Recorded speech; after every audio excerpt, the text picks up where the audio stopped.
بسم اللہ الرحمن الرحیم۔ شمس برہنہ پیروں اور ہاتھوں پر سے پلہنگتا ہوا میں اپنے خالی بستر تک پہنچا جس سے پسینے کی بو آ رہی تھی۔ سرائے میں درجن بھر سے زائد مسافر اپنے خوابوں میں گم اپنی تنہائی کے بوجھ تلے مخوی خواب تھے، دن بھر کے واقعات پر غور کرتے اور ان الہامی نشانیوں کے بارے سوچتے ہوئے جو شاید میں نے کبھی دیکھی تھی، لیکن اپنی عجلت یا بے خبری میں ان سے محفوظ ہونے میں ناکام رہا تھا۔ میں وہاں تاریکی میں لیٹا رہا، لڑکپن سے مجھے کشف ہوتا تھا اور آوازیں سنائی دیتی تھی۔ میں ہمیشہ خدا سے محی کلام ہوا اور اس نے ہمیشہ جواب دیا۔ کسی روز میں کسی سرگوشی کی طرح ہلکا پھلکا ہو کر ساتویں آسمان پر چڑھ گیا، پھر میں مٹی کی مہک میں بھیگا ہوا زمین کے گہرے ترین گڑھوں میں پاتال میں جا اترا، کسی عظیم برگدی اخروٹ کے درختوں تلے دفن پتھروں کی طرح نہا۔ ہر بار کھانے کے لیے میرے اشتہا ختم ہو جاتی اور میں کئی روز کچھ کھائے پیے بغیر زندہ رہا۔ اس میں سے کسی بات نے مجھے کبھی خوفزدہ نہ کیا، اگرچہ وقت کے ساتھ میں نے سیکھ لیا تھا کہ اس کا ذکر دوسرے سے نہ کروں۔ انسان جس بات کو نہ سمجھ سکے اس کی تحقیر کرنے لگتے ہیں۔ میں نے یہ بات کسی کے سمجھائے بغیر بلا واسطہ جان لی تھی۔ میرے کشف و الہام کو غلط سمجھنے والا پہلا شخص میرا باپ تھا۔ میں 10 برس کا رہا ہوں گا جب مجھے اپنا محافظ فرشتہ روزانہ دکھائی دینے لگا، اور میں اس قدر سادہ تھا کہ میں نے سوچا کہ باقی سب لوگوں کے ساتھ بھی ایسا ہوتا ہے۔ ایک روز جب میرے بابا مجھے سکھا رہے تھے کہ دیودار کی لکڑی سے صندوق کیسے بنایا جاتا ہے تاکہ میں بھی ان کی طرح بڑی بن سکوں، تو میں نے انہیں اپنے محافظ فرشتے کے بارے میں بتایا۔ تمہارا تخلیل بے لگام ہے بیٹے، میرے بابا نے خشک لہجے میں کہا، اور بہتر ہو کہ تم یہ بات خود اپنے حد تک رکھو۔ ہم دیہاتیوں کو دوبارہ پریشان نہیں کرنا چاہیے۔ چند روز قبل ہمسائیوں نے میرے باپ سے میری شکایت کی تھی۔ انہوں نے الزام لگایا کہ میرا رویہ عجیب تھا اور میں ان کے بچوں کو ڈرا دیتا تھا۔ مجھے تمہارے طور طریقے سمجھ نہیں آتے میرے بیٹے، تم یہ تسلیم کیوں نہیں کر لیتے کہ تم اپنے ماں باپ سے زیادہ غیر معمولی نہیں ہو؟ میرے بابا نے پوچھا۔ ہر بچہ اپنے ماں اور باپ جیسا ہوتا ہے، سو تم بھی ایسے ہی ہو۔ تبھی مجھے ادراک ہوا کہ اگرچہ مجھے اپنے والدین سے محبت تھی اور میں ان کی محبت چاہتا تھا، وہ میرے لیے اجنبی تھے۔ بابا، میں آپ کے دوسروں بچوں سے مختلف ہوں۔ مجھے بطخ کا وہ بچہ سمجھے جسے مرغیوں نے پروان چڑھایا ہو۔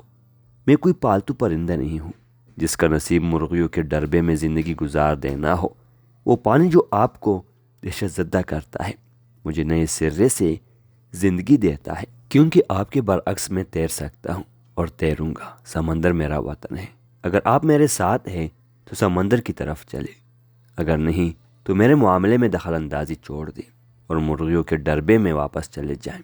میرے بابا کی آنکھیں پھیل گئی، پھر سکڑے اور سرد ہو گئی۔ اگر تم اپنے باپ سے اب اس طرح بات کرتے ہو، انہوں نے سنجیدگی سے کہا، تو مجھے حیرت ہے کہ جب تم بڑے ہوگے تو اپنے دشمنوں سے کیسے بات کرو گے۔ میرے بڑے ہونے پر مجھے ہونے والے کشف ختم نہ ہوئے تو میرے ماں باپ کو جنجلاہٹ ہوئی۔ اس کے برعکس وہ زیادہ پرشدت اور زیادہ پرتجسس ہو گئے تھے۔ میں جانتا تھا کہ میرے والدین میری وجہ سے گھبرا گئے تھے اور مجھے انہیں پریشان کرنے پر احساسی خطا بھی ہوتا تھا، لیکن سچ یہ ہے کہ میں نہیں جانتا تھا کہ ان کشف کو میں ختم کیسے کرتا، اور میں جانتا بھی تو میرا نہیں خیال کہ میں ایسا کرتا۔ زیادہ عرصہ نہ گزرا تھا کہ میں نے اپنے گھر کو چھوڑ دیا۔ تب سے تبریز ایک صاف و شیریں لفظ بن چکا ہے، اس قدر نفیس اور نازک کہ وہ میری زبان پر پگھل جائے۔ اس مقام کی یادوں کا ساتھ 3 خوشبوئیں دیتی ہے: کٹی ہوئی لکڑی کی خوشبو، خشخاش کی روٹی کی، اور برف کی نرم سوختہ مہک۔ تب سے میں ایک سرگردہ درویش ہوں۔ میں کبھی ایک مقام پر دوسری بار نہیں سویا، کبھی ایک ہی پیالے سے متواتر دوبارہ نہیں کھایا۔ ہر روز اپنے گرد مختلف چہرے دیکھتے ہوئے سفر میں رہا۔ جب بھوک لگے تو میں خوابوں کی تعبیر بتا کر چند سکے کما لیتا ہوں۔ اس حالت میں میں مشرق اور مغرب میں گھومتا ہوں، ہر جگہ خدا کی جستجو میں سرگردہ، ہر جگہ میں جینے کے قابل زندگی اور جاننے کے قابل علم تلاش کرتا ہوں۔ چونکہ میری جڑیں کہیں نہیں، اس لیے جانے کو میرے پاس ہر جگہ ہے۔ اپنے سفر کے دوران میں نے ہر قسم کے راستوں پر سفر کیا ہے، مشہور تجارتی راستوں سے لے کر فراموش شدہ راہوں تک، جہاں کئی روز تک کوئی زیروہ دکھائی نہیں دیتا، بحیرہ اسود کے ساحلوں سے فارس کے شہروں تک، مشرقی وسطی کے وسیع سبززاروں سے عرب کے ریت کے ٹیلوں تک، میں گھنے جنگلوں سے گزرا۔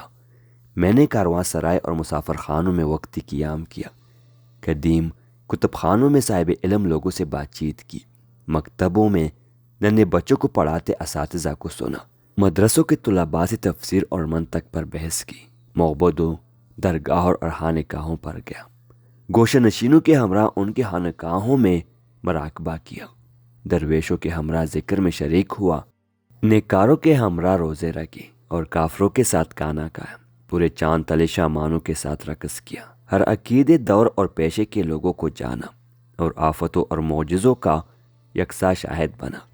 میں نے غربت زدہ گاؤں، آگ سے سیاہ پڑے کھیت اور غارت شدہ شہر دیکھے جہاں دریا لہو سے سرخ ہو گئے تھے اور 10 برس سے زیادہ عمر کا کوئی لڑکا یا مرد زندہ نہ بچا تھا۔ میں نے انسانیت کو اس کے اسفل اور اعلیٰ ترین عالم میں دیکھا ہے۔ اب کوئی بات مجھے حیرت زدہ نہیں کرتی۔ ان تمام تجربات سے گزرتے میں نے ایک فہرست ترتیب دینا شروع کی جو کسی کتاب میں نہیں لکھی تھی، بس میرے روح پر تحریر تھی۔ یہ فہرست جسے میں سرگردہ یا کلندری مسلمان صوفیوں کے بنیادی اصول کہتا ہوں، میرے نزدیک یہ قوانین فطرت کی طرح آفاقی، قابل بھروسہ اور اٹل تھے۔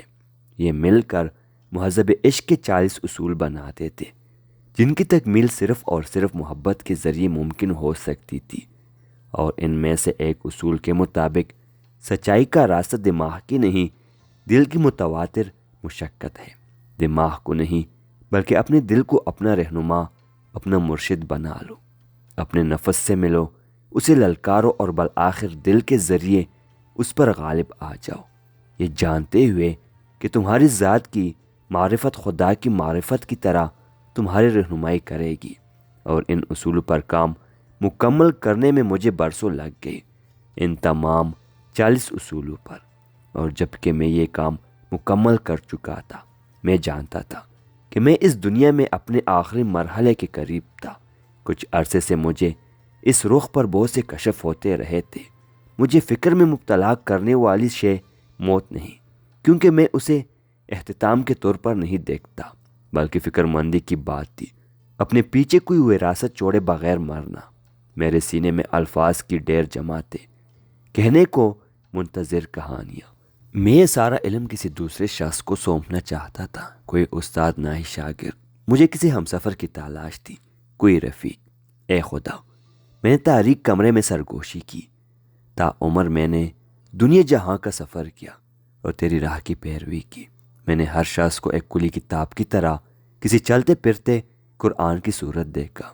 میں علماء کے مرمرے ممبروں سے دور رہا، در بدر اور جلاوطن لوگوں کے ساتھ وقت گزارنے کو ترجیح دی۔ اب میرا پیمانہ لبریز ہو رہا ہے، میری مدد فرما کہ میں تیرا دیا ہوا علم کسی صحیح شخص کو منتقل کر سکوں، پھر جو تو چاہے میرے ساتھ کر سکتا ہے۔ میری آنکھوں کے سامنے کمرہ اس قدر روشنی میں نہا گیا کہ اپنے بستروں میں دراز مسافروں کے چہرے نظر آنے لگے۔